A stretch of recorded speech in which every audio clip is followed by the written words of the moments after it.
Live from the Mile High City at Richard L. Snowden Stadium, we've got Week 14 SFL action kicking off tonight as the Denver Nightwings play host to the Tulsa Desperados. Good evening, everybody.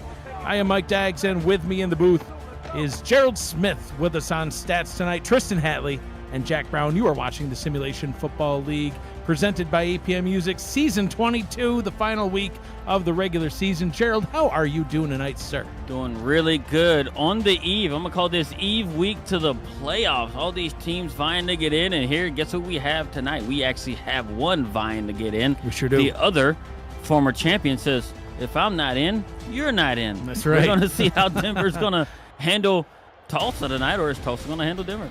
That's right. No team wants to stay home alone, as you just covered in detail on the Matt Wilson Weekly Kickoff Show, how you basically want me to lose so that we can just watch the playoffs together.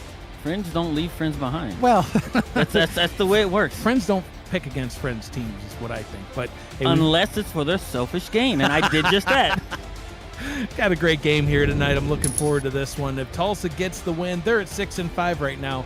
7 wins gets you a playoff spot this season. And if they get that 7th win, they will get into the playoffs for the 3rd time in the past 4 seasons. They're going to start with the ball on offense as the kick is returned up to the 38-yard line by Gabriel Manning. And Gerald, as far as players in the league goes at doing all things well, Gabriel Manning, definitely one of them. Did you see his stat line for last week? It's quite staggering. He's only got 7 catches. So, the catches, 7. 285 yards. And, oh, by the way, those 7 catches, 4 of them were touchdowns. That's a pretty good ratio. That's insane. Yeah. There's a whole lot going on. It's like whoever they played just didn't provide. Yep. They forgot to cover Manning. They were looking elsewhere. They did indeed. It was the San Diego Mavericks that suffered that 44-27 loss last week. And we'll get things started on a different pace with Phoenix Jones, the running back for the Tulsa Desperados. Gets the carry to get things started for him. Gets tackled back at the line. 13 rushing attempts, 63 yards last week. Averaged about 5 yards per carry, though, Gerald. We don't want to see him give up on Jones too early in this one. Want to see what he can do. No, but they definitely want to be balanced coming into this week, right? Because, Denver is the number 2 pass defense in the league. So we're gonna see how are they gonna do. Are they gonna, try and stick to the run and do it, or are they gonna dance with the girl that brought you and just sling it around? We're gonna find out as the game progresses. 3rd down and 6 coming up for the Desperados. 4 wide receivers on the field. Michael Brown rolls out to the left, throws left. Wow, hits Manning right in the hands, and it's dropped. Gerald, that is not something that you ever see. No. He's speechless. That just doesn't see. He's like, well, I had 7 catches. He still has a lot more receptions in him if he wants to get something similar to last week, 285 yards and 4 touchdowns. But that was an opportunity to pick up a 1st down early in the game. But now, with that drop, Denver's got an opportunity to kind of, go down and make a statement drive to kick off the game. Absolutely. So Tulsa's first drive did not quite go how they would want. We'll see Denver out on the field on offense, see what they can do. Gerald, during the Matt Wilson Weekly Kickoff Show, we paid tribute to Anthony Stover and others who have departed us too soon throughout the years. Rich Pratchard, Leonard Butler, and of course Matt Wilson. Tulsa also suffered a loss in their family, and the Desperados would like to dedicate tonight's game to David Ware. His mother passed away on April 11th. He's not here with us to watch this game tonight, but they would like to dedicate the game to him. Oh. Meanwhile, Denver wide open down the left-hand side. Jeremy Mosley with a huge catch on the first play of offense for Denver. And Gerald, you talked about this one in our breakdown. Denver, they're not as bad as their record is. No, they're not. Like I said, kind of on paper, you look at them, everybody looks at teams' records and don't fully give teams the opportunity to pass what we would call an eye test as fans and analysts and coaches and staff, right? Denver, for me, passes the eye test. They're at 3-8, but look, and Look what they're doing right there. They have the number 1 completion percentage quarterback in the league, right? So, and they have a top 10 rushing attack as well. And speaking of the rushing attack, Uh-oh. Ace Ketchum.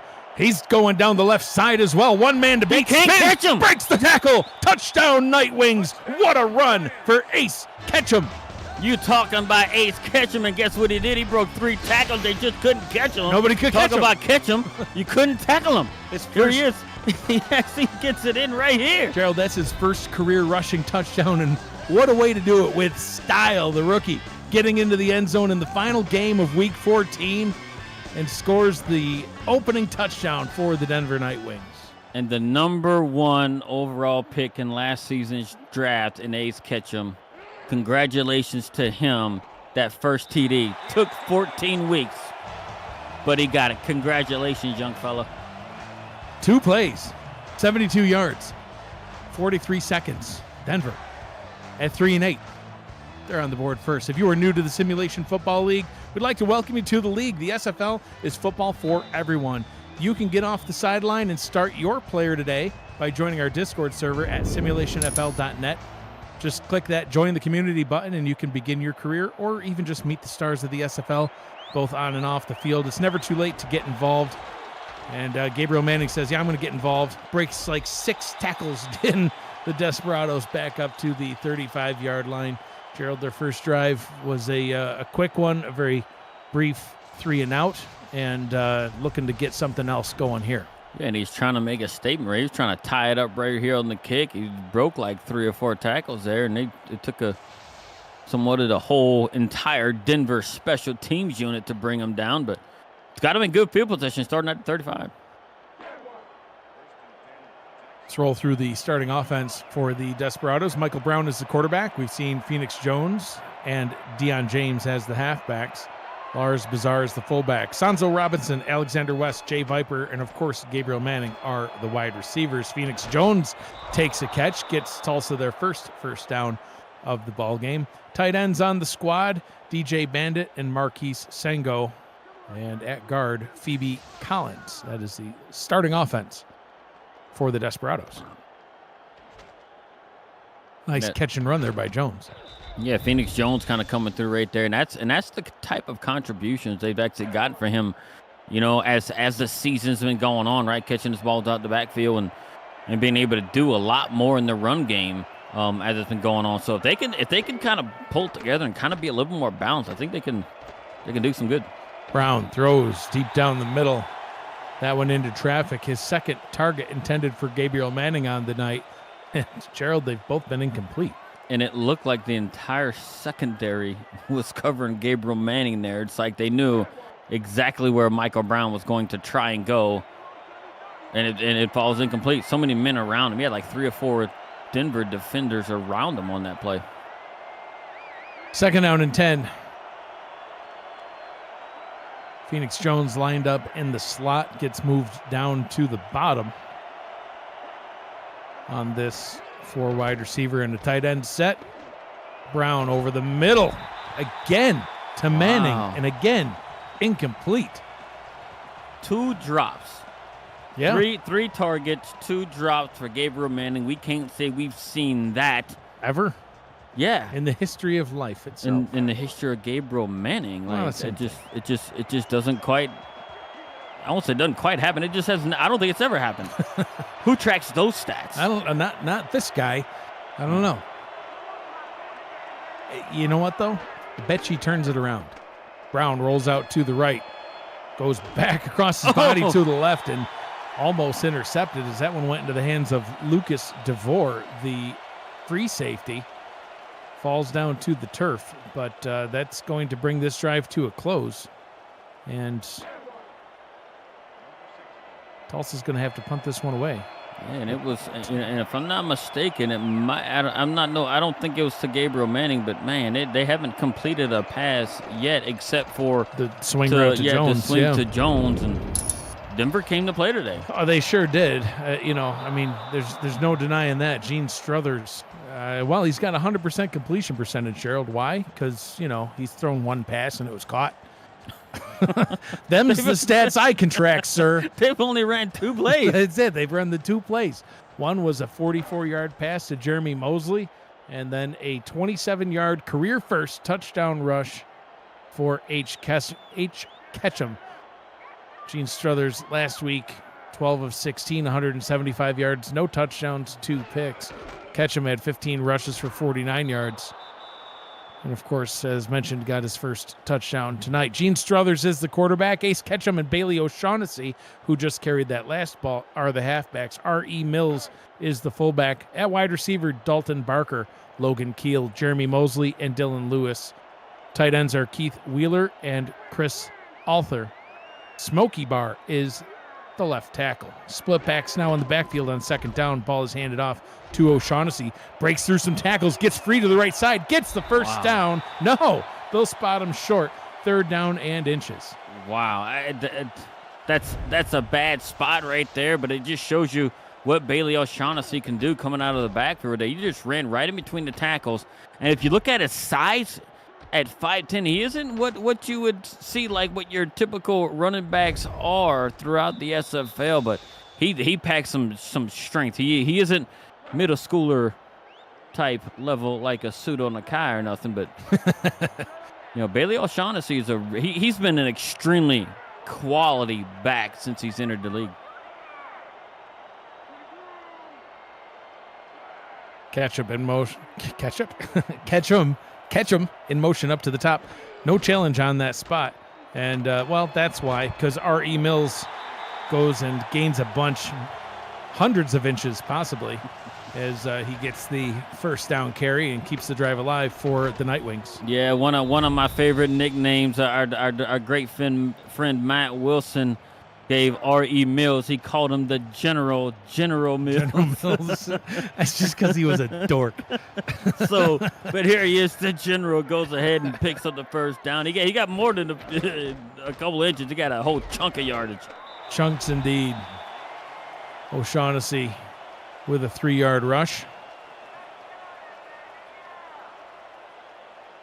On defense for the Desperados, the defensive line, Chris Andrews, Berto Tamora, Mike Mello, and Jaden Swift. Linebackers, David Ware, who the game is dedicated to, along with Philadelphia Collins and Tony Roberto. Ball is rushed once again, this time a pickup of 6. And this just in from the stats truck, Gerald. Mills gained roughly 360 inches on the rush on the 3rd and inches play. That's why we got that wonderful stats truck with wonderful stats people in them. Thank you, Jack Brown, for the mathematical update. That's amazing. What did just tell him to just hand us all the stats in inches? Oh, just barely getting enough this time. O'Shaughnessy gets the first down, and Denver, you said they came to play. That first drive, it could have been, if that was the only time they scored, people could have said, well, it was a fluke, wide open receiver, and then, Ace Ketchum with one heck of a run. It was a fluke, but I don't know. Judging by the second drive here, they've got a bunch of third down conversions. Yeah, and they don't look to be stopping right now. They've actually got themselves a pretty good game plan together right now. It's a General again. General getting 7 yards on that play. Tristan Hatley doing some additional stats conversions for us. 914 centimeters for those of you who are not on the Imperial system and use metric, like, quite frankly, everybody should. Let's be real. Inches and feet. Feet, really? Do you know, like, the U.S. is the only place where you can say, well, how long is that building? Oh, it's about 3 buses long. Someone used buses as a measurement? It's 4 African elephants high. O'Shaughnessy on the carry, gets another first down, rolls over the defender. Was wrapped up by Nate Heslip, but didn't matter. Rolled over him, got the first down. Let me roll through the secondary real quick. Nate Heslip, Jay Rock, and Cameron Shaw are the corners. Todd Rigsby, Travis Arthur, and Marco Swift are your safeties. Us Americans, we use literally anything as a unit of measure. Well, one unit of measure that I've never quite understood as Ketchum gets the ball. Oh, yeah. No, nice run by Ketchum. I've never understood is the measurement of horses, not horsepower. Hands. He's 12 hands big, like a horse. Really? You've never heard that? No, I think you made that one up. No, I didn't. That's the measurement of like racehorses. Hands. The measurement hands. Whose hands? I have no idea. I got big hands. Yeah, mine are. You got those little bitty baby Yeah, hands. I got sausage link fingers. Shaughnessy on another carry. He'll pick up 5, setting him up with another third down. They've had no trouble converting third downs so far throughout this one. They've already got a couple of third down conversions on this drive alone. 100% perfect on third. Here they are. Third and short. I mean, we're going to see a general's run here, or what are we going to see? Guess who gets it? Yep, the general powers through, gets the first down. Hundreds more centimeters gained as they continue their drive inside the red zone now. I mean, this drive started quite a ways back, all the way back at their own 25-yard line. And here they are inside the Tulsa 20. And it's extremely impressive, right? That's what I'm saying. Like the eye test of Denver, their 3-8 record is not, Oh, look at hold on. I was going to say, hold everything. O'Shaughnessy, 6 yards on first down. Right. No, I know. Look, I know a lot of people. Hey, you are what your record says you are. But the way Denver, jumps off the stat sheet, a lot of people think stats lie as well. But man, they've come to play today against a team that has a lot on the line. Ketchum trying to get that second career touchdown on back-to-back drives. Doesn't get the touchdown, but he does get yet another first down. Picks up the first down, a 2nd and 4. And this is something that's interesting right here. So take this in perspective, right? So Ketchum is getting a pretty good average of yards. On the season, he has only averaged 1.8 yards per carry, and he's well above that today.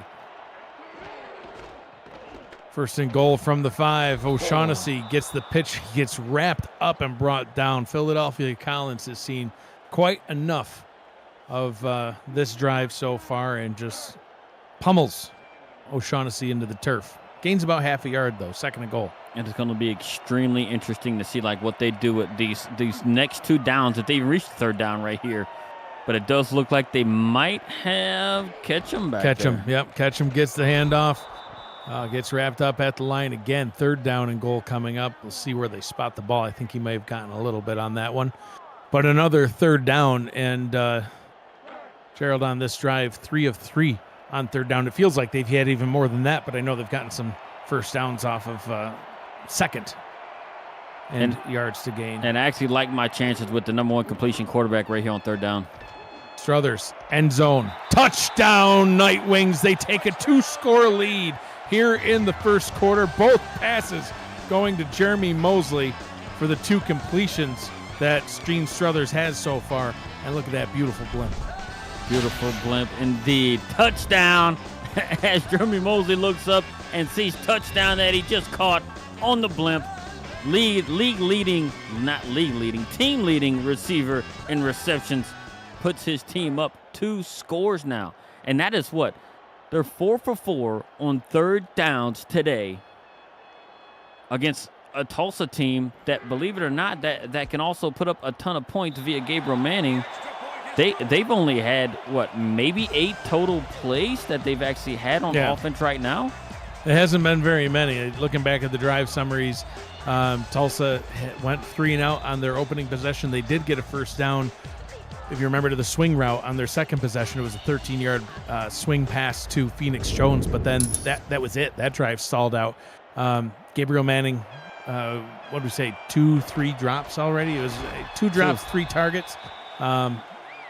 Definitely interested to see what they come back out on with this one, as they're the time of possession right now is not even close as you're pointing it out here. I mean, Denver with over 7 minutes of time of possession, and we're still in the first quarter.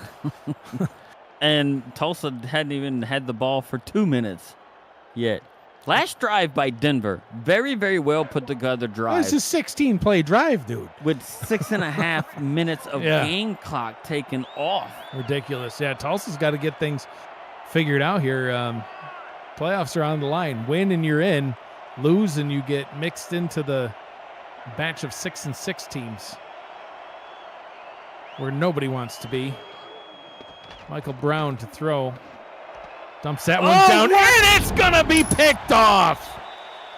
Wow. What a stunner. Lucas DeVore had his hands on one last drive, couldn't haul it in. Gets his hands on it this time, hauls it in. Nightwings take over. He actually jumped that route, and guess who it was going to? Gabriel Manning.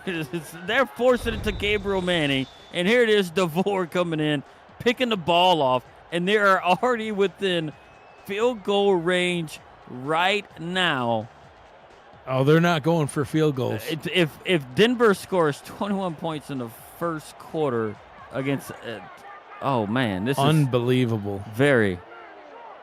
Well, what is it that you said in the intro? If you're not going to the playoffs, we're not going, and neither are you. Neither are you. That's the mentality that clearly the Nightwings have come into tonight.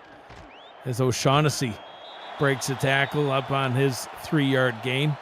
Sets up a 2nd down and 7. Yeah, absolute stunner so far here in Denver. All signs pointed towards this one being Tulsa's, game for the taking. And Denver says, not so fast. Not so fast. Seeing a lot of teams at this stage in the season, right? They think a team just going to come in here and just kind of lay an egg just because of their record, right? I mean, we got to start thinking about how Tulsa has prepped this week for them. Did they think, hey, they were just going to kind of walk into the playoffs and get this win here, given how they've played, over the course of the season? But hey, Denver's like, hey, no, man, you still got games to play. 1 quarter in the books, and it's gone exactly how nobody thought it would. Denver on top, 14-0 over the Tulsa Desperados. You're watching the Simulation Football League, presented by APM Music on YouTube. I'm Mike Daggs. He's Gerald Smith. Tristan Hatley, Jack Brown with us on Stats tonight. Cameron Irvine, our producer, back at SFL Studios. Getting week 14 started with a bang. Denver, 10.5-point underdogs, Gerald. Yeah, if you add that up, what is that? 24.5-point lead. That is good math. That is good math. I'm proud of you. Struthers to throw. Oh, wide open. Wide open indeed. Just throwing that ball around with ease. Hashtag throw it to the tight end. Chris Alter, the 6'6" tight end, gets the catch. Sets Denver up with a 1st and goal. You know what? Alter has, that's his 5th catch. He has 2 touchdowns on the season, right? And the tight ends as a whole have 11 total catches here on the season between the 2 tight ends of Denver. And here they are, Hitman, they're at the 6-yard line and threatening to go up 3 scores. Ball is handed off to O'Shaughnessy, gets about half of what is needed. Gets that one from the 6 up to the 3, 2nd down and goal from the 3-yard line. Interesting stat, even though Denver is absolutely dominating the time of possession, they actually have half the pass attempts that Tulsa has made so far, but triple the completions. Figure that one out. The general towards the end zone dives and is denied. David Ware just jumping up in there and just meeting him in the air to knock him down to the ground. 3rd down and goal from about the half-yard line. So what do we do right here? I'd hand it back to Mills again. Give it to the general or give it to Bailey or Ace Ketchum? I don't know. They're all having great games so far. Struthers hands this one off, diving again and stuffed at the line. 4th down and goal, and Shaw gets the stop for the Desperados. Oh, he tried right there. Bailey O'Shaughnessy tried to jump over. He just didn't have enough oomph, as they call it. He did not. But here they are, going up 3 score. Who would have thought that they would have a 17-point lead into the 2nd quarter? Not anybody, I don't think. I mean, we talked about this game in the pregame show, and you talked about how it could be more interesting than it looks on paper. And, I mean, so far that is definitely adding up in terms of, Denver performing like people did not expect them to do. Yeah, and look, and Denver has not won any game on the road this season, right? So they're 3-2 at home, and here it is, their final home game of the season. It just shows that, hey, look, they're more comfortable playing at home.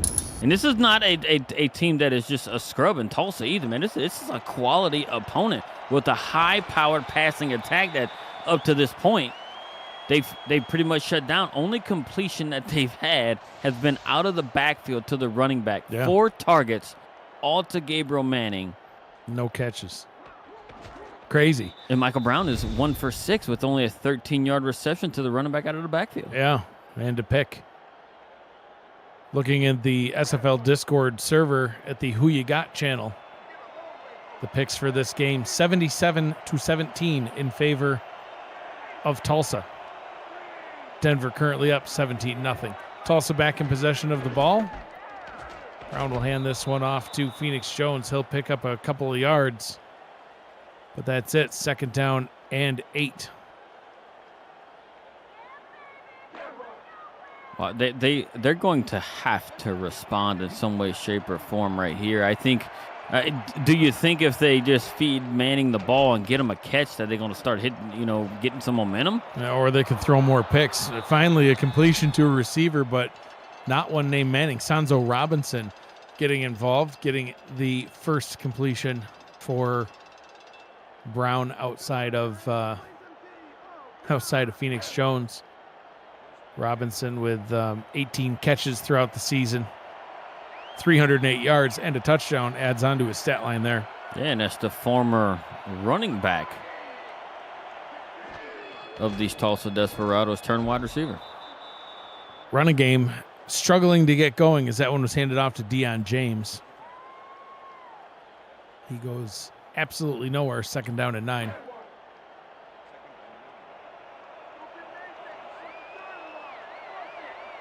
Three wide receiver look, offset eye in the backfield.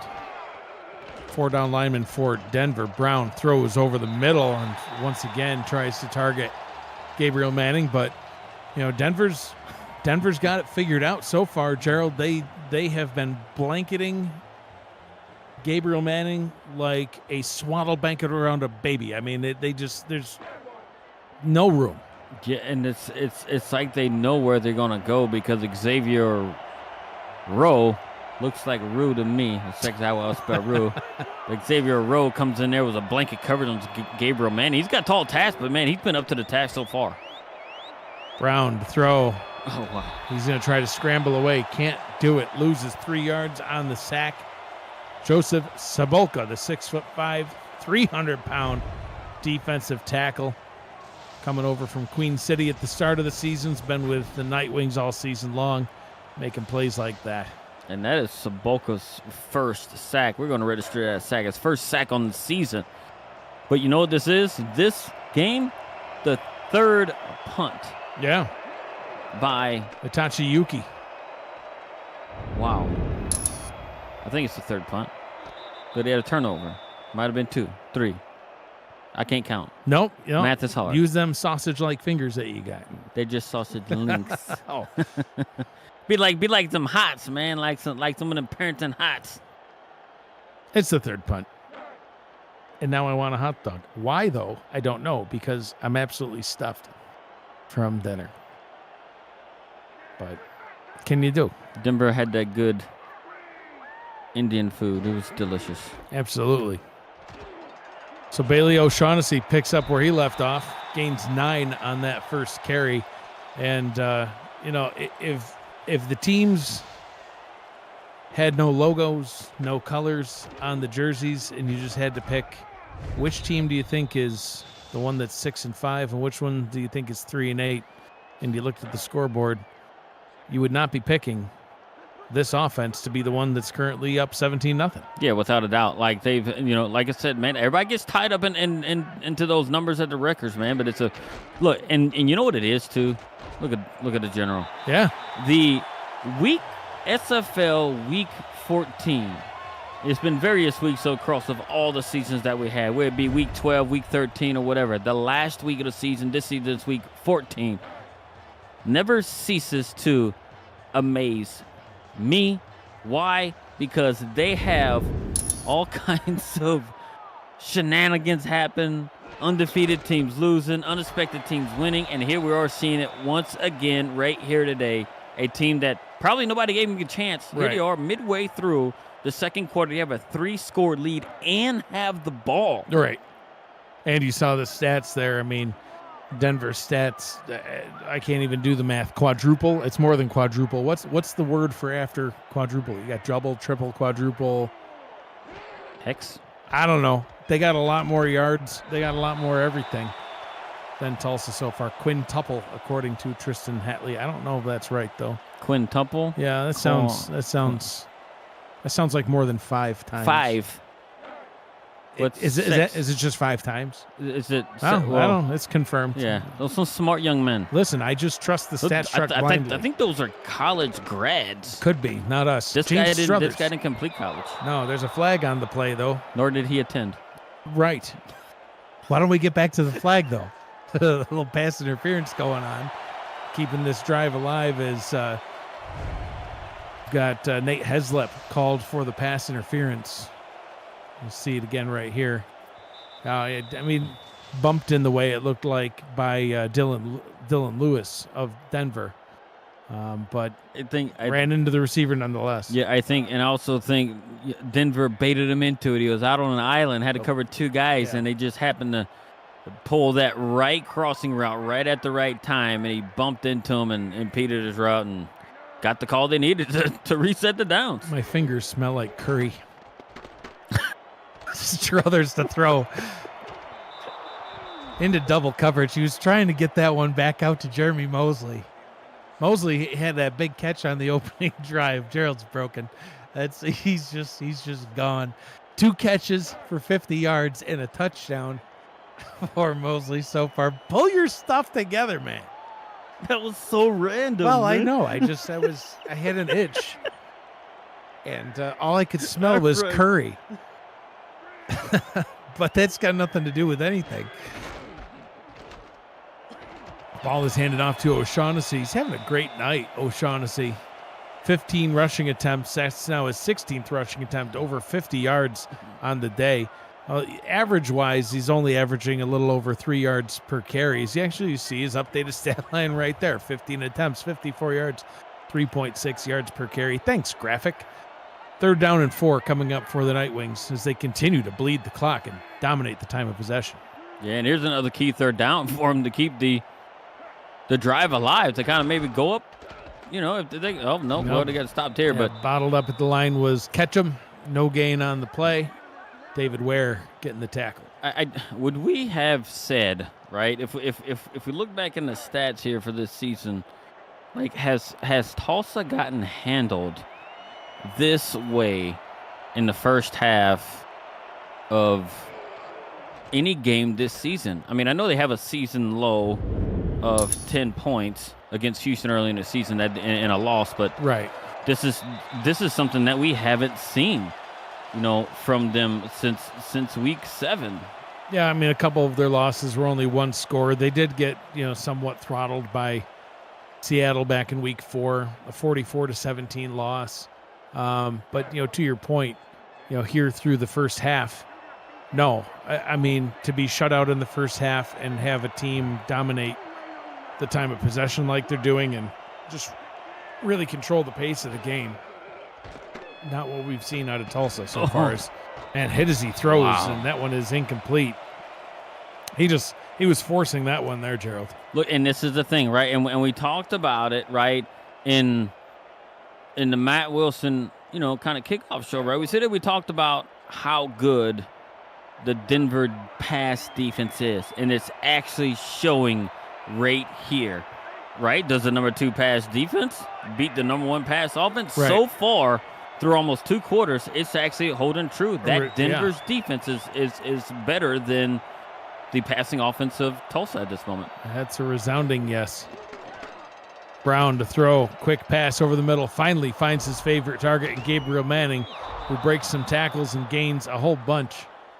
Gets himself about 17 on the play. I don't even know why I'm bothering to try to do the math, but I'm going to guess 17 yards on the play, and picks up a first down for Tulsa. Yeah, and how after holding him tight like that, do you let him somewhat kind of come right there in the right across the middle and be wide open? He didn't have a guy within 5 yards of him right there. It was an easy pitch and catch, non-contested. First down and 10 from the 32. Going back down to Jones. Jones still unable to get anything going on the ground. His third rushing attempt of the night goes nowhere. 3 attempts, 2 yards. Yeah, but just when we think, hey, look, they might be getting it going on offense, right? Getting Gabriel Manning involved, and then they try to mingle in some of the rush, it just gets shut down. Brown to throw, under pressure, breaks the sack, but then it's batted down. Are you kidding me right now? He's going the other way and gets all the way down to the 5. That's how a team plays defense, folks. A 3-man effort. And what about Joseph Sobolka coming away with his first career INT after getting... Of course it is. He's 300 pounds. Previously, he gets his first sack of the season. One man hits him. That's an assist. Another guy blocks it. That's an assist. And he was looking to score the big man. He sure was. That was a big man running. It was like a Mack truck heading down the center of the field. Listen, Joseph Sobolka, he's a great defensive tackle. He is not built to pick off passes and run with them. But that's what you just saw. First down and goal for Denver from the Tulsa 5. What an amazing defensive play. O'Shaughnessy all the way down to the goal line. Second down and goal from the 1-inch mark. I don't know if I've ever seen such a great defensive play I haven't. by the defensive line at whole. Yeah, all 3. 3. Yep. A near sack forced him to throw it That real should quick, have been the swatted nice down, hands picked up. catch of the day. You know what? We'll wait till this play is done. Absolutely, that was the nice hands catch. We'll do that in just a moment as O'Shaughnessy first gets into the end zone. Touchdown, Nightwings. And there's something I didn't think I would say, Gerald. The route is on here in Denver as the Nightwings are piling on points. And they've got a 23-point lead. I'm going to call it a 3-score lead when theoretically, well, it is a 3-score lead. It's about to be almost a 4-score lead, right? No, 3-score. Real quick, what's 8 times 3? 24. Oh, shoot. Yeah, it's a 3-score lead still. Yes. I was going to call it a 4-score And lead. 7 years ago, our forefather set forth upon... Anyway. Yep. Yeah, extra point coming up. Kick is on its way. It is good. Gerald, let's talk about that interception by Joseph Sobolka. You made a great point, Gerald.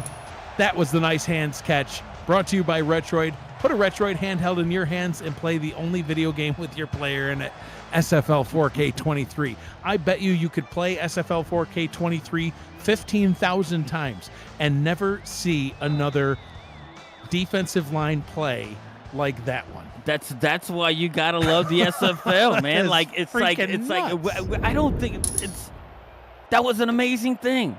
Clip that. Oh yeah, clip it, save it, show it to your grandchildren. Make that a GIF.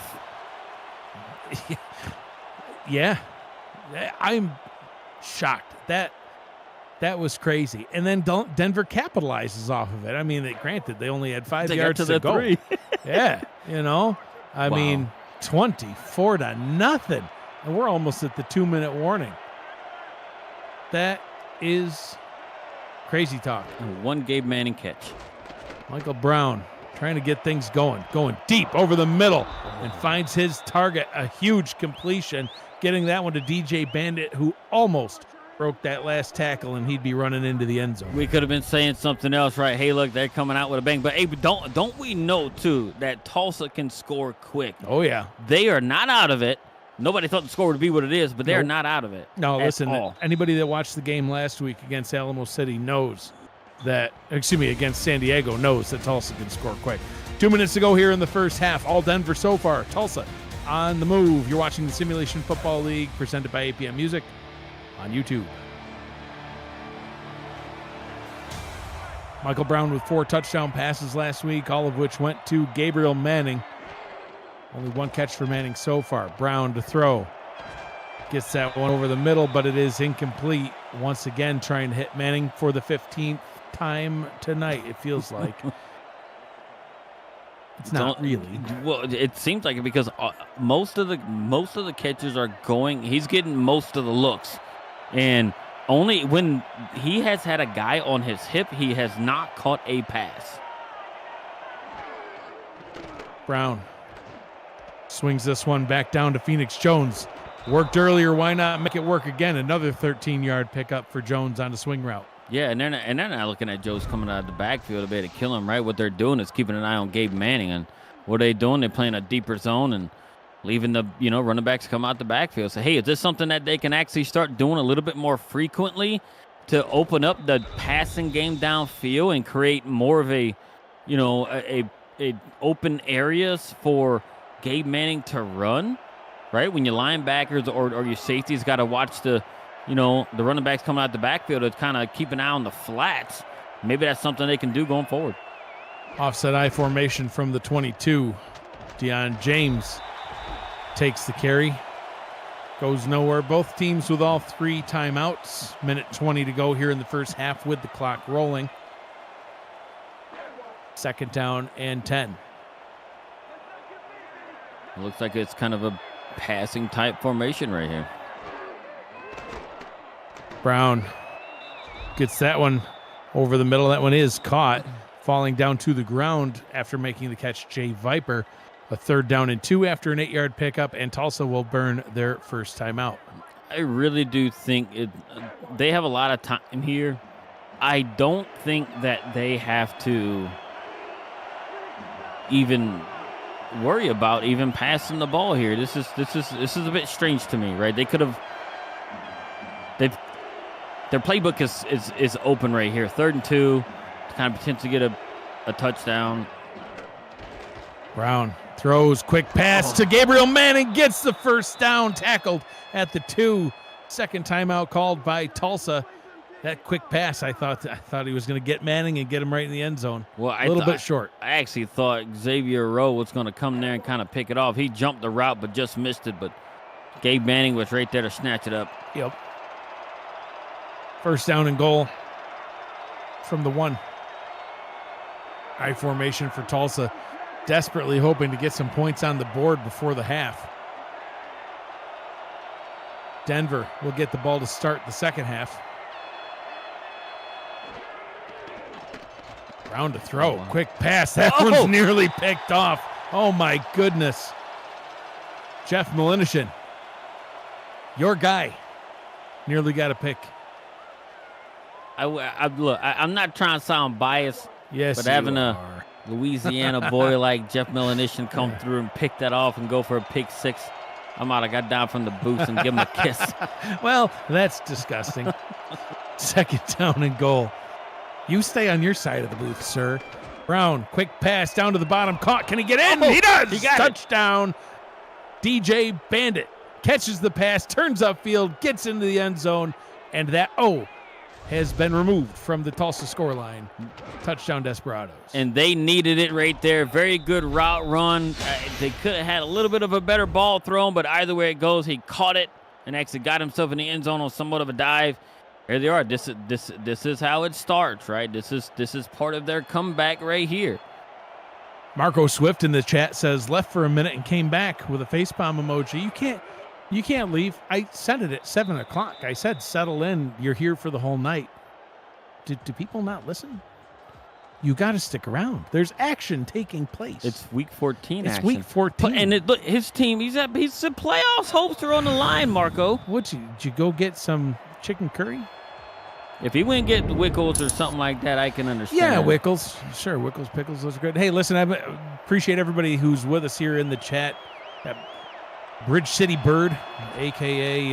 the Canadian guy. Oh, gosh, a big return up the right-hand side. Takita Yuki, Warhammer 62, Stefan Forge, Iggy Witt DeGlizzy. I almost picked that same screen name. Josh Barnsworth, Kira O'Neill, Henry Jones, Wheels Off Podcast, DJ Bandit, Aeroberto 0415. That's the Boogeyman. And, of course, Marco Swift. Appreciate y'all being here watching this game tonight. Settle in. 4 games going on here tonight. A few more tomorrow. Some on Sunday. Another game on Monday. Great weekend of SFL Week 14 action. Settling all the teams into their playoff spots. Oh, well, He didn't go to get chicken curry, but it was still chicken related. He went to go get some General Tso's. I can respect that. I don't do that. You don't do the General? I don't do General Tso's chicken. I thought you liked Chinese food. I do not. What's wrong with General Tso's chicken? It's not my thing. It's like the greatest Chinese food that there is, though. I don't know if it's the greatest. This is coming from a guy who doesn't like tacos, so your food critic can like not be trusted. Who doesn't like tacos? Me. No, That too. I meant other than you. Third down in inches, Denver. One last handoff. Tackle is made, and the 000 hits the clock here in the first half. My goodness, Gerald, what a first half of action. 2 quarters down, 2 quarters left. We'll head to halftime and take a peek at the first half stats and some snapshots. Denver, the Denver Nightwings, 3-8 on the season, 24-7 here at half over Tulsa. Gerald, your thoughts on the first half? Like you said, like you take away the logos and the colors and everything else in here, and you didn't know who was who. You would think that the Tulsa Desperados would be up 24-7 in this game, but Denver showing up and actually putting together some really good stops. They got 2 picks for so far and forced 3 punts. And this is the only fruitful. This last drive by Tulsa has been the only fruitful one that they've had. And what they've done it in the run game. Denver has, right? And they've actually been really, really efficient in the passing game. 3 of 4 completed passes by Gene Struthers. They're not having to do anything wild and out the box, but hey, their drives are resulting into points when they're able to get the ball and get down there.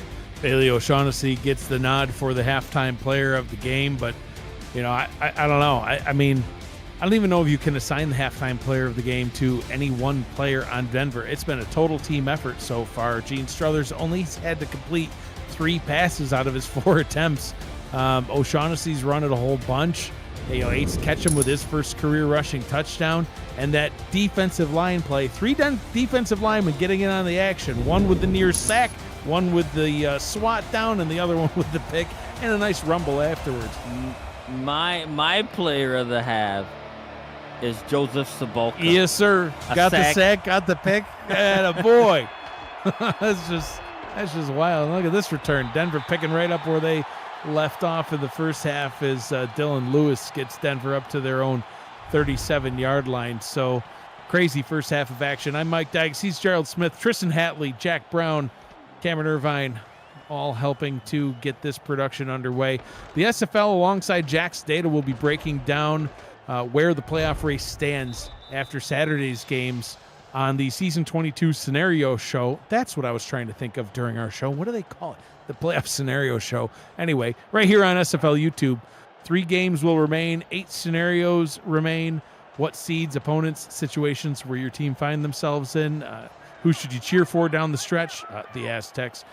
Stay up late with us. The show will air live 11:45 p.m. Eastern Time on Saturday, right on SFL YouTube.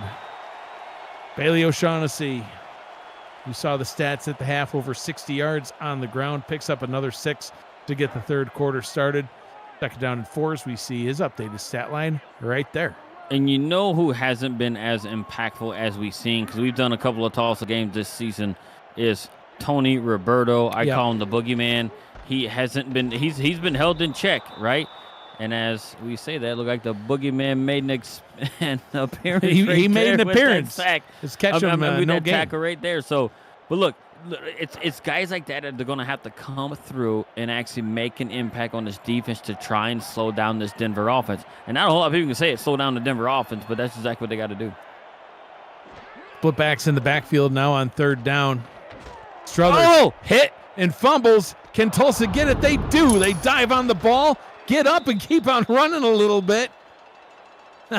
And, hey, Gerald, who just jumped on that set? It's the Boogeyman. The Boogeyman said himself, Boogeyman needs to step it up, and guess what he does in back-to-back plays? Steps it up. And he had a forced fumble right there. The Boogeyman comes in there and jumps right on it.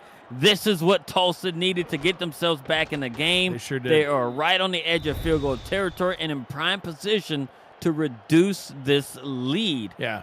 Mike Mello with the strip sack.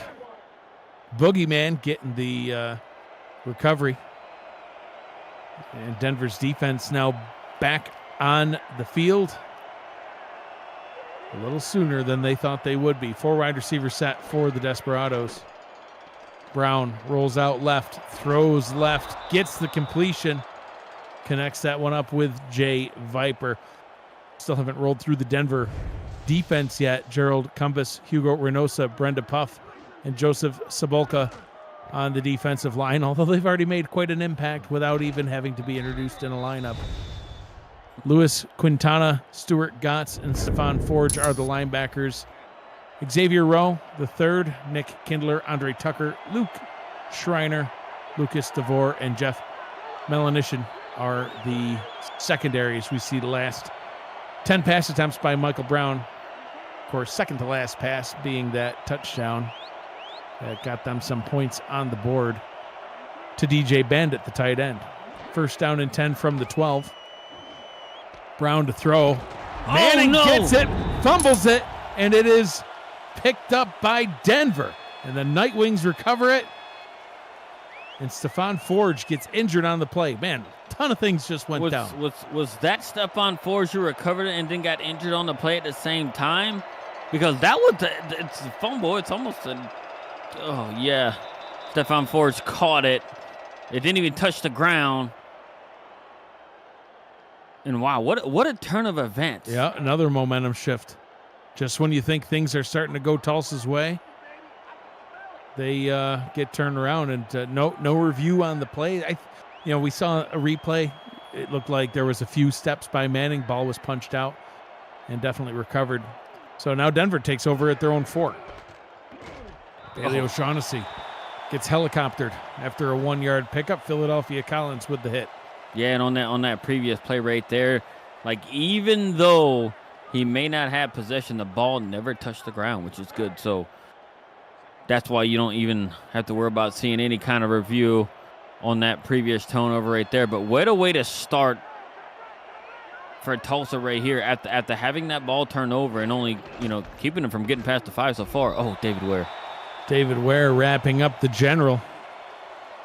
Another 1-yard gain, 3rd down and 8. And does Denver get a little risky here and try to throw it? They've only thrown 4 passes all game, Gerald. If I was going to pass it, it would be with this quarterback right here. Well, they're gonna. He's got the highest completion percentage, and they're bringing some heat from his own goal line. Has time. Oh, wow. Wide open. Dalton Barker for a huge pickup. He was left completely uncovered. Where was the defense there? Like, they brought some blitz right up the middle. Very, very good blitz pickup by the Denver offensive line. Struthers had all day to throw it, and then you leave the wide receiver coming right across the middle and Dalton Barker to get him out of the shadow of their own goalpost, and now they're oh man, Tulsa had an opportunity there. That was only Barker's 4th catch all season long, and a big pickup there on a 3rd down and 8. As O'Shaughnessy takes the carry, gains another 6. The 2024 SFL convention is headed to South Shore Harbor Resort in League City, Texas, just south of Houston. On July 12th through the 14th, it'll feature live games, flag football, golf tournament, tailgate, pool party, and more. For all the convention details, visit simulationfl.net/news/convention to reserve your room, see the event schedule, and more. And if you go, Gerald and I will see you there. Ketchum gets the first down for the Nightwings. I reserved my room. Yeah, I got a room reserved. I got flights reserved. I got a car reserved. I'm driving. You're crazy. That's 24 hours behind the wheel, my friend. I'm going to visit family at the same time. Yeah. No thanks. It's a week-long vacation. I'm going to sit down in that airplane and take myself a nap. O'Shaughnessy gets just stood up. The Boogeyman says, "Sit down, son."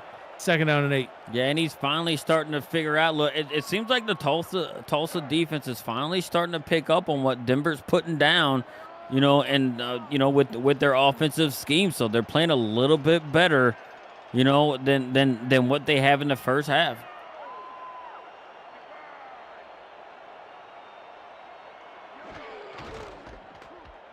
Ketchum takes another carry.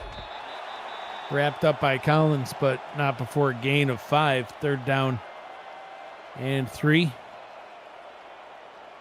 Marco Swift says that Mike All is bringing the Iron Man. I'm not sure what that means. Is Mike All flying in some sort of robotic suit? I don't know. That would be cool. I want to know what the Iron Man is. Yeah, I'm going to need more details on that, Mr. Swift. O'Shaughnessy trying to pick up the 3rd. Can't do. Whoa. They gave him the 1st. Yeah, somebody needs to throw a flag. Like, I kind of want to throw one out of the booth. Do we have flags up here? Throw it. There it is. All right. It worked. Challenging the spot. You Let's just- take a retroactive. Yelling down, throw the flag. Let's take a retroactive look at the play presented by Retroid. Get your SFL console at goretroid.com. Gerald, I know you like your Retroid device. Run some sims on there, play some games. It sure is, and it's a magnificent. It's a Quality hardware. handheld in your hand for the quality that it does. It's well worth the look. And those things too, Yeah. SFL branded ones are at a discount at the moment. I think the ball is short. Let's see what the ruling on the field is. And the ruling is indeed overturned. Tulsa is not charged a timeout. The ball was indeed short of the line to gain. It'll bring up a 4th down and inches. I don't know if I'm Denver with this lead and the way that the ball has been going in my favor. I'd go for it at this point. Midfield, why not? I'd hand it to the general. I guess I'm torn, right? Where I was like, hey, look, Like, kick it downfield. Your defense is playing pretty good, but then again, you can make that same argument. Well, you go for it. If your defense is playing pretty good, you're still good. You're like Natalie and Bruglia. Yep, You want to sing the song? I could. I know it's I'm in your head right now. it Isn't it? is. It sure is. Oh no! Look up Hyundai Kona Iron Man Edition. Oh, it's a Hyundai, I guess. I'm less excited now. No offense to Hyundais. Hyundai. How you say that? Like I already did, Hyundai. Hyundai? Yeah, What if it's Hyundai? you don't pronounce every letter Why not? It's English language. because you just don't. I don't know what to tell you, man. I didn't name it. Phoenix Jones trying to get something going now for the Desperados. His best run of the night nets him a 7-yard gain, 2nd down and 3. And Tulsa's going to look, and Tulsa needs more of that, right? I think now, look, they're not out of it. I think they need to go down. They need to get themselves a touchdown right here. They go down to get themselves a touchdown. Then they get back to what they need to, where they need to be, right? Especially on defense, right? Like the Boogeyman is getting more involved, and the defense is kind of stepping up. So, you know, if they can go down and get themselves a score here and get themselves a couple of stops without allowing Denver to score any more points, they could be right back in this thing. And you know, and sure and, could. and it's just an effort for them to keep their playoff hopes alive right now. They have a lot on the line tonight. Because if they lose, Yeah. I mean, If they lose, their fate's no longer in their hands. right. That's the Oh. big thing. Brown just gets absolutely upended. Oh, another big play by this defensive line. And this guy's name, he just sounds like a defensive lineman, Gerald Cumbus, 6'6". He's just a behemoth. Look, and Cumbus was the one who actually put the pressure on Michael Brown. Yeah. That caused the errant throw that was blocked by one of his teammates, and then it got picked up by Joseph Sabolka. But 2nd and 15 is not a situation you want to be in if you're Tulsa. Viper in motion up top. Nick Kindler follows him. Short drop by Brown, throws, quick pass. Oh, I thought that was picked. Tried to get it back to Gabriel Manning. Well, we've seen a lot of that getting forced tonight. Lucas DeVore, his 3rd pass deflection of the evening. Yeah, DeVore is looking for a 2nd interception of the game too, Yeah. right there. What a hit he laid on Gabe Manning. Technically 2nd pass deflection because the other one, like you just said, was picked. 3rd down and 15. Tulsa, they want some points. Pump fake by Brown, rolls out to the right more deep down the field, and Gabriel Manning finally does Gabriel Manning things. Climbs the ladder, mossing 2 defenders, and gets Tulsa a huge 3rd down conversion. Gabe Manning says, I don't care who you are, Lucas DeVore. You are subpar to me. I'll moss right over you, grab the ball, and get my team across midfield as we go down in an effort to put more points on the board. What a third down play by Tulsa when they have struggled all game long to convert the third down. It was a third and long, 3rd and 15. 3rd and 15, and now they're right on the edge of scoring range. Brown, pressure right in his face, gets the pass away, and Sonzo Robinson gets the catch, setting him up with another first down just outside the red zone, and Tulsa's starting to turn things up. If I saw that correctly, we're going to get a nice replay of it here. I do think it was a Matt Wilson, somewhat of a duck pass, but it got to where it was going. You know all about catching those duck passes. That's all Matt threw to you. That's it. Back in the day. End over end. He may as well have punted it to me, the way that those balls just kind of fluttered through the air. Just like you practice in the backyard. He never really was that good at throwing. But whatever, we made him the quarterback, won a championship and everything. Anyway, nice pass once again by Brown, this time connecting with Viper. 1st and goal from the 5. Nice pickup there. And these are the strikes. It took that one big long pass, 3 straight completions to 3 different wide receivers for Michael Brown has got themselves right inside the 5-yard line, and them looking to put more points on the board. They need to be safe with the ball. I do think this very well could be Phoenix Jones territory. 15, almost 16-yard pickup by Viper. 1st down and goal from about the 4.5. Pitch up top to Jones. Has some blockers, breaks a tackle, but then gets leveled by Cumbus. 2nd down and goal. Cumbus. He ain't running through Cumbus. No, these guys are on a mission right now. Like, they're just making plays all over the place.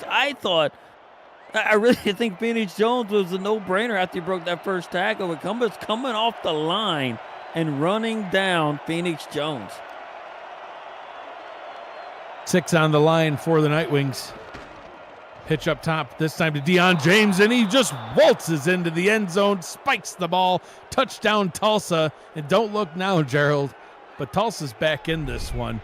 It's going to be a 10-point game after this extra point. Yeah, and right here, Tulsa isn't done yet. They have tons of play for it. They finally woke up. I don't know what they were sleeping for a whole half of football, but here it is, right? Getting the ball back and marching down, and it all started out on that 3rd and 15 pass to Gabriel Manning. The first of 3 consecutive passes, and then here they are getting the ball with 2 runs right here at the end of the drive to actually close it out, and now they're looking at just being down 2 scores. Extra point is up and through. 2-score game indeed. 9 plays, 78 yards, 3 minutes, 18 seconds off the clock.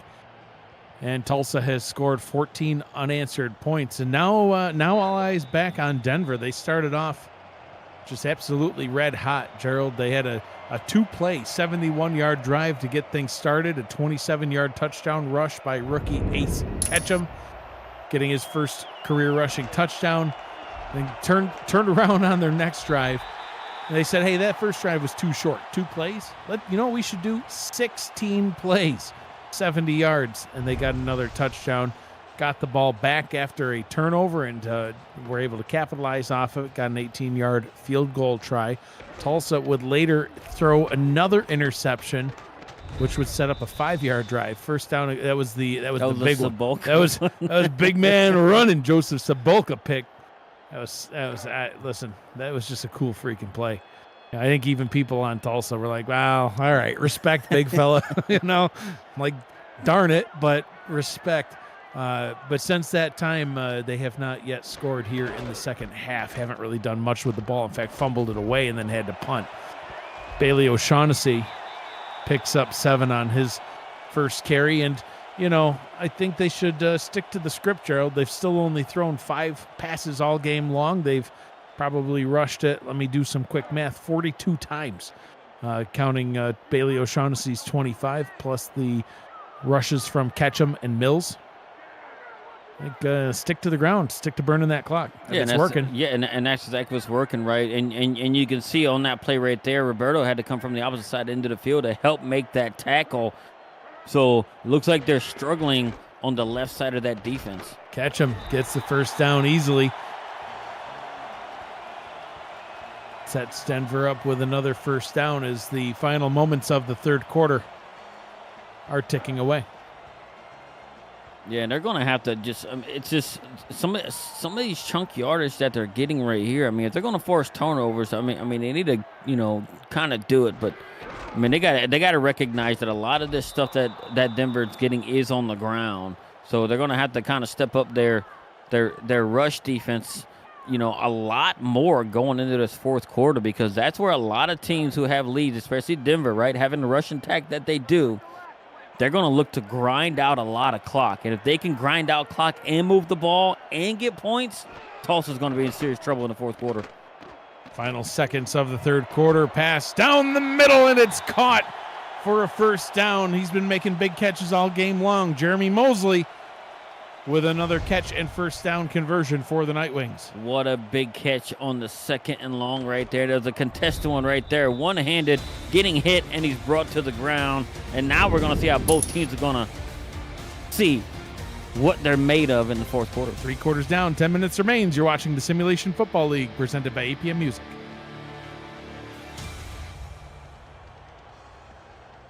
Fees, transmission, or account to the game without the express written consent of the league office is prohibited.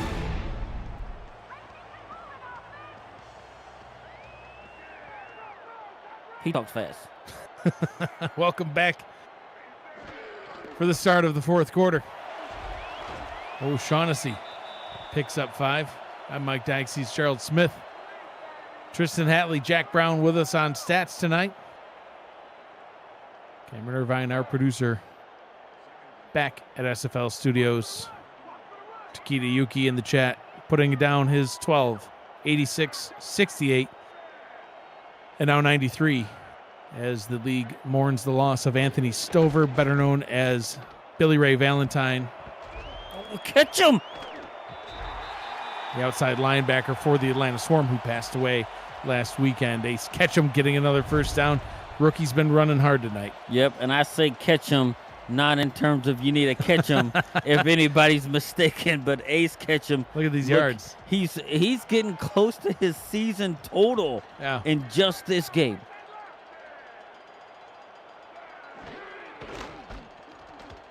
O'Shaughnessy takes that handoff. The Boogeyman wraps him up after a gain of 1. Second down and 9. And Roberto has actually stepped up his game, in this second half right here, and he's making some plays, but it also seems like he needs support from his teammates as well, right? He can't do it alone. Pickup of 3 yards that time. Looking back at Ace Ketchum's stat line since joining the Denver Nightwings, his previous best game was actually just a week ago. Really started to get things going for him against Motor City. 15 rushing attempts, 49 yards. But, he's eclipsed that already and continues to add on. 3rd down and 6 coming up. Struthers hit as he throws. Wow. And that one is incomplete. Tulsa's defense still in this to fight. Chris Andrews threw his whole body at Gene Struthers trying to get to him, and he was able to kind of get a piece of the ball and have it kind of fall down. That was something pretty amazing. Wow. A punt. Yeah, punting. Yeah, the Denver kicker, not a very strong leg. At the 25-yard line? Well, it's, good punt, though. Rolls inside the 10 and will be downed at about the 9-yard line. Kickers matter.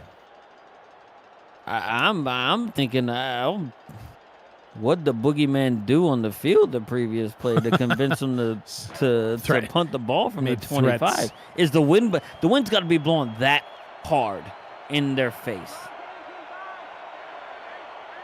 Tulsa takes over at their own 9-yard line. 8 minutes, 6 seconds to go, down by 2 scores. Phoenix Jones takes the carry.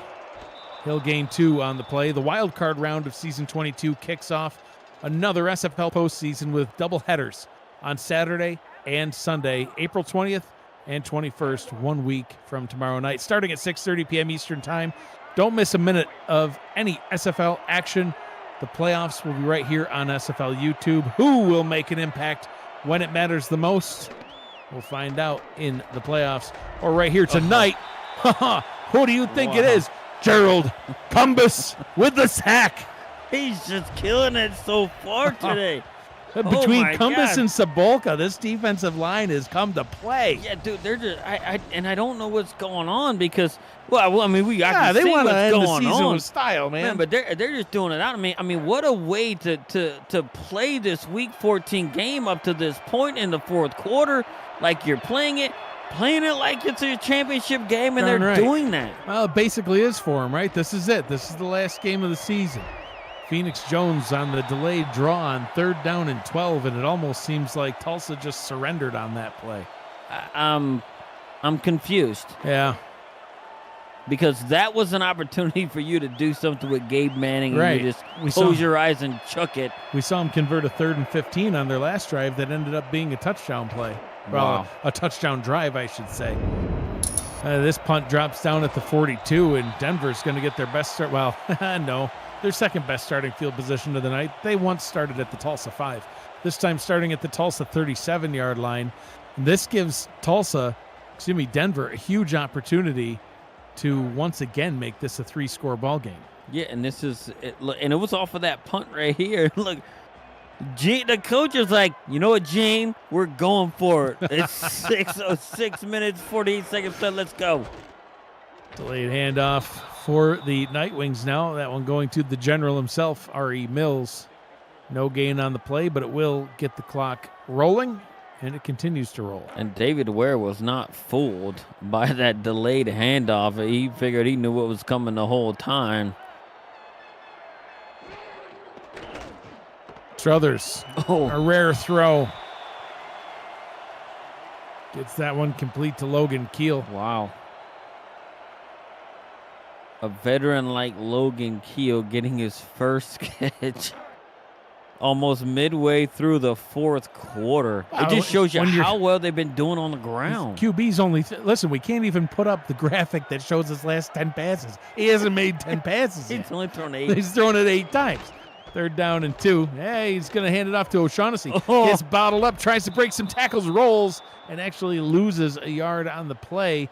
And we're going to see another punt, Gerald. That play was created right there by the Boogeyman himself, hitting the running back in the backfield and allowing his teammate and Nate Heslop, the 13-year vet, 2-time All-Star, coming in there and cleaning it up. 4th down and 3, and punter on once again. Trying to pin Tulsa back deep. This one, they're going to field it at the 6. Tries to return. Breaks some tackles. I thought we were about to see a 96-yard kick return touchdown. It was not to be. He only gets 5 yards on the play. Updated look at the team stats. Still things heavily in Denver's favor in the rushing yard category, but passing yards finally starting to turn around for Tulsa. In the first half, it was all Denver.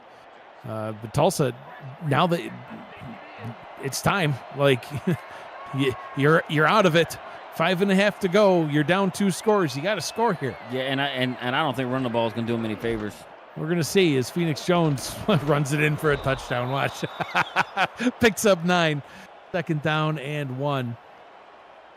I mean, look, but I get why they did it. What a time to start off a drive running the ball is right here because, I mean, look, Denver's going to expect you to, kind of start throwing it at this point. Here they're in short yardage, and I would assume once we get under 5 minutes here, they're going to have to start running some sort of a tempo. Hand this one off to Deion James. He'll get the 1st down as we tick inside the 5-minute mark. Maybe they'll regroup here. Yeah, they gotta somewhat be ready and snap this ball before you get between 20 to 25 seconds left on the play clock here. And go with the hurry up. 3 receivers, tight end, and a running back in the set. And Tulsa will pass, finding a wide open Jay Viper. And we'll see if they go into the hurry up. Why wouldn't you do that? You're taking too much time right here. Like your season is on the line right here. Like you have to. The only thing, the reason why this concerns me is because if you take too much time going down there, then you're almost having a situation where you have to utilize your timeouts, and then it's going to force you to onside kick it. Right. If you don't have to use those timeouts at this point before the 2 minutes, don't use them. Another quick pass. That one will stop the clock with 4 minutes, 12 seconds to go. Now, if they do get a touchdown on this drive, it, of course, makes it not only a one-score game, but a 3-point game. So, they might not be feeling the rush quite yet. But I tend to agree. I would want to listen, I would try my best to get down the field and at least into scoring range as quickly as possible, because even a field goal on this drive still does you some good. 2nd down and 10. Brown under pressure. Down he goes. Sacked by Brenda Puff. She's coming in, getting that sack, and she's flexing on them. Yeah, why not? Showing them like, hey, we might be out of the playoffs, and she made it for her 2nd sack of the season. Lets them know, hey, we see you. We're here. You're going to sit right next to us on the couch and watch everyone else play. Brown back to throw. Quick pass up the left. That one is incomplete. Tried to get it to Manning, but like that swaddled baby we talked about earlier on, that blanket's wrapped tight around Manning tonight. Yep, and guess who supplied the pressure? I felt like that pass was a little bit rushed. You had Gerald Cumbus right off the left side of that defense. Yeah. Fighting his way right on through and forcing Michael Brown to throw that ball probably a lot quicker than he wanted. So this one potentially for the playoffs. Game's not over if they don't get it, but man, that hill just gets a lot taller if they don't. They converted a 3rd and 15 earlier on in the game. Can they convert a 4th and 15? They throw it behind the line of scrimmage, tackled for no gain, and it's a turnover on downs. Billy McMullen, the receiver, not able to get upfield.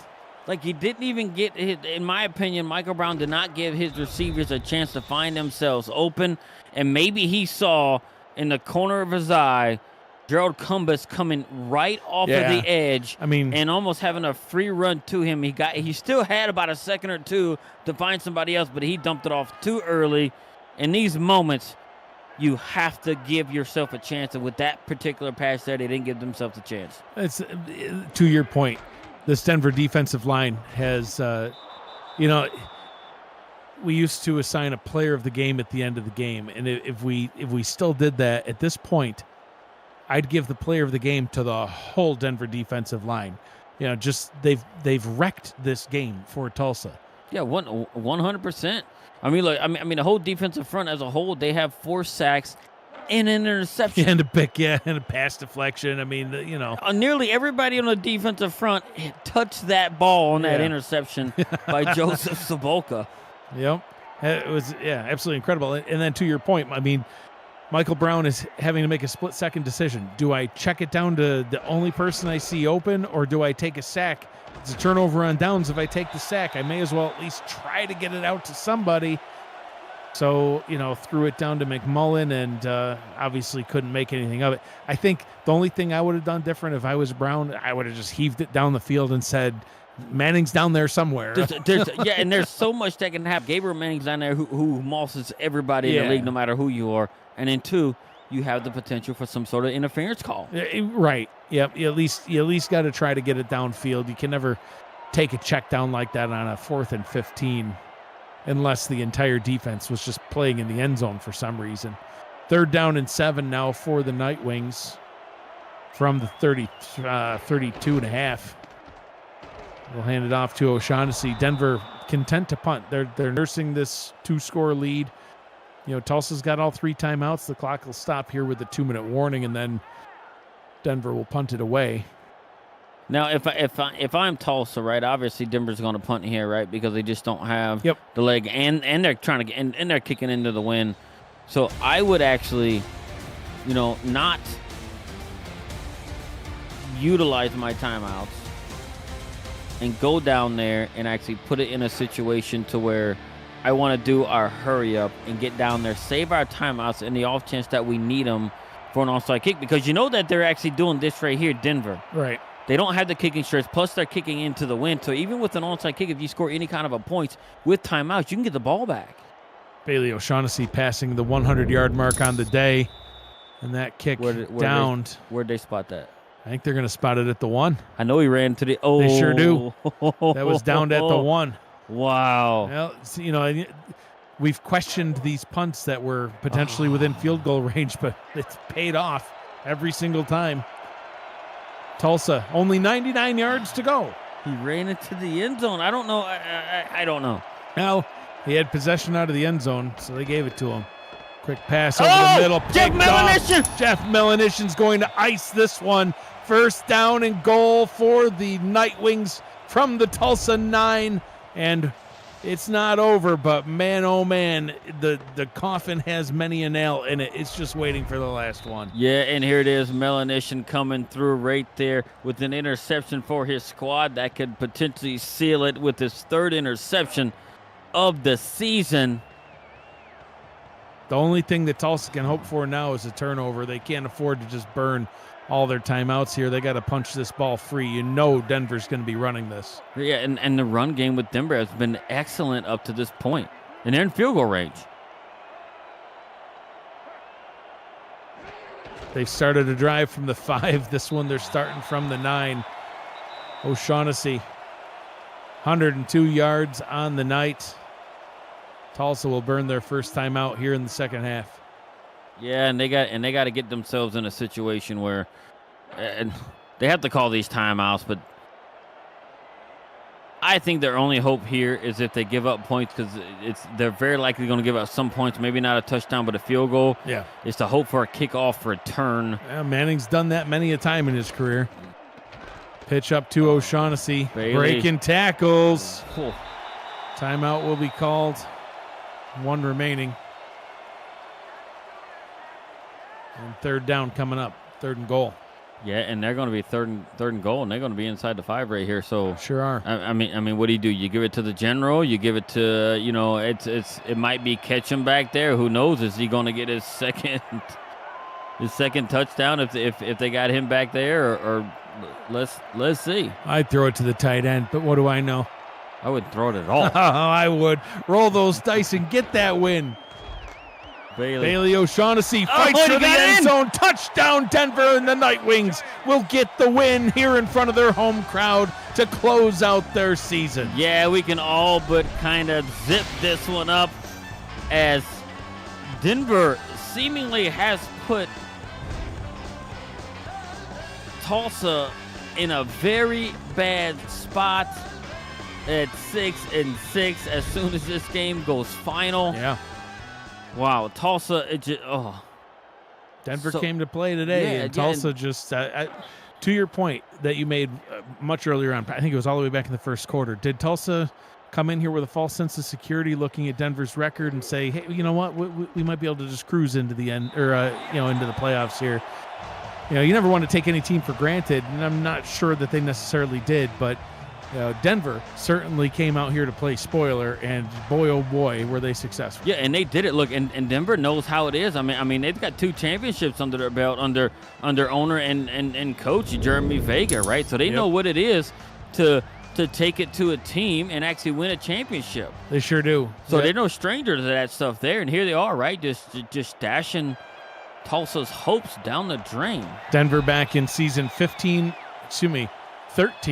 15, and 16, had a record of 11-1 all 3 seasons, twice winning the SFL championship. And since that time, they have had 5 losing seasons. This will make their 6th losing season, but under Jeremy Vega's leadership,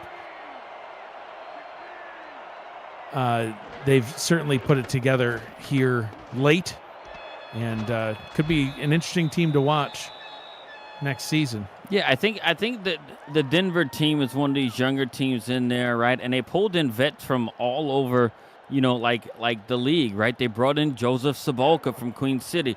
They brought Jeff Melanishin in from Louisiana, right? And they have some, they had the number 1 overall pick. They brought in some rookies. They have a really young squad here, and I do think they have, a lot of building blocks, for them to be successful going forward. And this is a true statement game for them. Literally taking down a playoff contender at this stage in the season, it's really, really good for their hopes going forward. Incomplete pass on 2nd down, 3rd and 6. Tomorrow, first-round buys are on the line in our final Saturday slate of the regular season, starting at 6:30 p.m. Eastern. Current 3-seed Minnesota, 4-seed DC, and 5-seed Fort Worth will all be in action. Sunday, Vancouver claims the Pacific with a win. Seattle needs a win, and the Legion loss for the division title. And both, plus Mexico City, are in playoffs with a win. Wow. It all comes down to this. SFL football this weekend right here on SFL YouTube. Michael Brown has just not had a very good day. Gabe Manning, he's got 4 receptions for 68, but he's got 14 targets and only 4 receptions.